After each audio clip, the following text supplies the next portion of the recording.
Автор экенин мен билбеймин, бирок анын колдору ал келишимдерде жок болуп чыкты. Следствием пока не установлено. Если юридически будет установлено, что где-то ответственных местах Акылбек Жапаров будет подписывать, или это он будет продвигать, то есть совместно с этими коррупционными чиновниками производить работу, мы его будем привлекать к ответственности.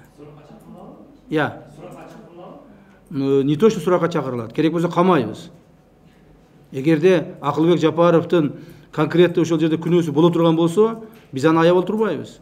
Эч кимди аябайбыз. Кто привлечен к ответственности, кто вовлечен в данные коррупционные дела, Кумторовский, всех можем посадить.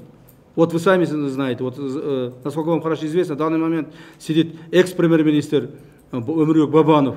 Никто не думал, что Өмүрбек Бабанов кто-нибудь посадит. Может даже. Даже посягнуть может. Все думали, его никто не может трогать. А мы патронили, потому что у него есть конкретные эпизоды по коррупционным делам. Есть конкретные эпизоды по Асылбеку Жээнбекову. Тоже все думали, что Асылбека Жээнбекова никто не может трогать. Он является братом президента. Нет, мы его тоже посадили. Зулпукарова и других.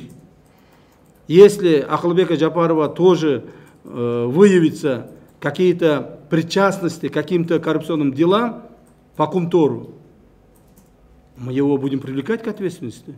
Вопроса даже не может быть.